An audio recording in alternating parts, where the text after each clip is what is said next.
Ben 10। इस show ने हमारे चाइल्डहुड को काफी ज्यादा अमेजिंग बनाया है और आज भी इस शो के सभी characters one of the most love characters में से एक है।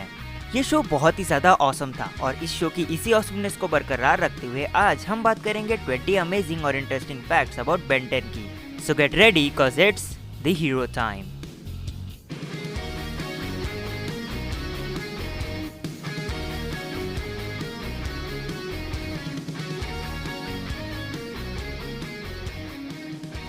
तो बेन 10 पार्शली बेस्ड है एक कॉमिक बुक पर जिसका नाम है डायल एच फॉर हीरोज। इस कॉमिक बुक में एक डायल होता है जिसकी मदद से यूजर डिफरेंट हीरोज में ट्रांसफॉर्म हो सकता है।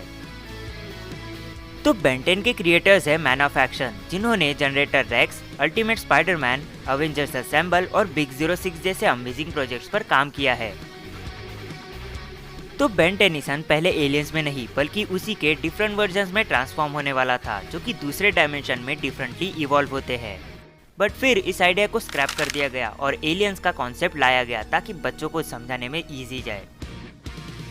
सो ये बात काफी कम लोग जानते हैं कि बेन का पूरा नाम है बेंजामिन कर्बी टेनिसन और यहाँ पर जो उसका मिडिल नेम है कर्बी, वो एक्चुअली बेस्ड है comic book writer Jack Kirby पर, जो कि एक काफी ज्यादा लेजेंडरी कॉमिक बुक आर्टिस्ट है।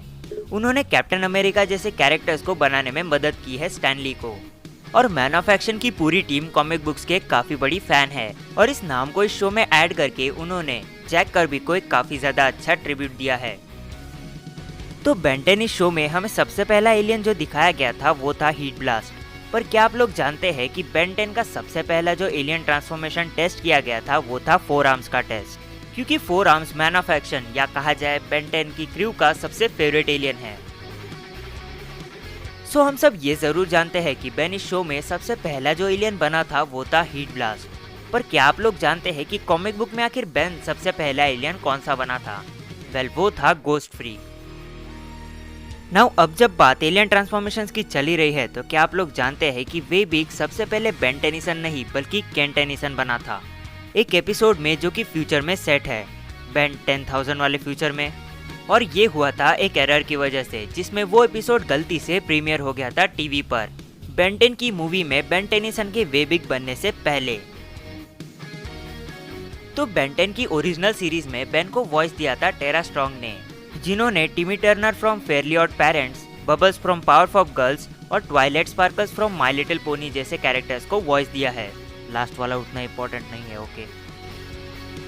नाउ टीनेज बेन की बात करें तो उसे वॉइस दिया है यूरी लुवेंथॉल ने, जिन्होंने मैन ऑफ एक्शन के साथ काफी ज्यादा काम किया है, स्पेशली उनके दूसरे प्रोजेक्ट बिग हीरो 6 में। तो एक काफी ज्यादा इंटरेस्टिंग फैक्ट ये है कि बेन 10 का ओरिजिनल नाम था 10 बेल। हाँ, ये शो जब बूमरैंग चैनल पर दिखाया गया था तब इस शो का नाम रखा गया था 10 बेल, बट जब इस शो को कार्टून नेटवर्क पर लाया गया तब इस शो का नाम चेंज कर दिया गया बेन 10 में, क्योंकि ये नाम इजीली याद हो सकता है।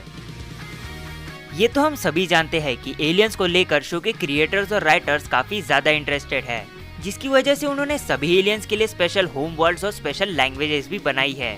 बट क्या आप लोग जानते हैं कि इस सभी में जो अब तक की स्पीसीज है, जो कि है गवर्नमेंट स्पीसीज, वो बेन 10 यूनिवर्स के फूड पिरामिड में टॉप पर आती है। वो लिटरली कुछ भी खा सकते हैं, कुछ भी। सो ग्रे मैटर से जुड़ी सबसे इंटरेस्टिंग बात यह है कि ग्रे मैटर का नाम एक्चुअली ब्रेन के एक सेल पर रखा गया है और इसीलिए ये बेन का सबसे इंटेलिजेंट एलियन भी है। शायद क्रिएटर्स सच में बहुत ज्यादा सोचते हैं।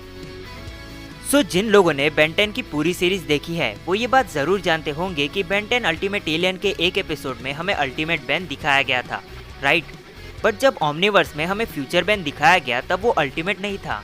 वेल, ऐसा क्यों? क्योंकि राइटर्स को अल्टीमेट बेन का आइडिया काफी ज्यादा बैड लगा था, या कहा जाए लेम लगा था, और इसी की वजह से उन्होंने उसे कम्प्लीटली हटा दिया। सो हम सब प्रोफेसर पैराडॉक्स को तो जानते ही है। हाँ, वही बंदा जो कहीं भी कभी भी जा सकता है किसी भी टाइम में। तो क्या आपको पता है कि प्रोफेसर पैराडॉक्स एक्चुअली बेस्ड है CW चैनल के एक शो के कैरेक्टर पर जिसका नाम है डॉक्टर हू। वेल, इस शो का आइडिया भी कुछ ज्यादा डिफरेंट नहीं है, ये भी टाइम ट्रेवल से रिलेटेड ही है। तो हम गेस कर सकते हैं कि आखिर प्रोफेसर पैराडॉक्स को टाइम ट्रेवलिंग पावर्स कैसे मिली। वेल, क्या आप लोग जानते हैं कि बेन 10 के क्रिएटर्स नरूटो को काफी ज्यादा पसंद करते हैं और इसीलिए बेन 10 के एक एपिसोड में हमें नरूटो के 3 कैरेक्टर्स का कैमियो देखने मिला था और ये तीनों कैरेक्टर्स थे कोनोहामारू, मोगी और उडॉन। और इस एपिसोड का नाम था मेरी क्रिसमस। नहीं, विश नहीं कर रहा हूँ, इस एपिसोड का नाम था मेरी क्रिसमस। और अब जब दूसरे शोज के कैरेक्टर्स की बात चल ही रही है, तो क्या आप लोग जानते हैं कि बेन 10 और जनरेटर रेक्स का भी एक क्रॉसओवर हो चुका है। Generator Rex Man of Action का ही एक शो है, जिसकी वजह से इस शो में क्रॉसओवर होना तो पक्का था और बहुत सारे फैंस ये चाहते भी थे, और इसलिए इस क्रॉसओवर को प्लान किया गया, जिसमें बेन गलती से रेक्स के यूनिवर्स में चला जाता है। और जब वो रेक्स के यूनिवर्स में चला ही गया है, तो बेन को एक काफी ज्यादा अमेजिंग मेकओवर मिल जाता है जनरेटर रेक्स स्टाइल में। ये एपिसोड काफी ज्यादा इंटरेस्टिंग है और अगर आप देखना चाहते हो तो देख सकते हो। पर बेन 10 के किसी भी फैन को इस एपिसोड को मिस नहीं करना चाहिए, क्योंकि इसी एपिसोड में हमें बेन का एक नया एलियन देखने मिला था।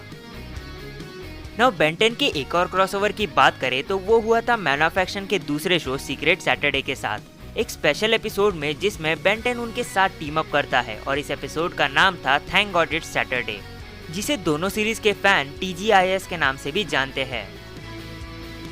सो थ्रू आउट बेन 10 यानी कि बेन 10 की पूरी सीरीज 2005 से लेकर अब तक हमें टोटल 19 ओमनिट्रिक्स या कहा जाए 19 डिफरेंट वॉचेस दिखाई गई है। और फाइनली क्या आप लोग जानते हैं कि बेन 10 की अब तक 2 लाइव एक्शन मूवीज आ चुकी है, बेन 10 रेस अगेंस्ट टाइम और बेन 10 एलियंस फॉर्म, और एक CGI मूवी भी बेन 10 की आई है जो कि है बेन 10 डिस्ट्रॉय ऑल एलियंस। ये तीनों मूवीज काफी ज्यादा अच्छी है और इनका हिंदी डब भी अवेलेबल है, सो गो चेक इट आउट।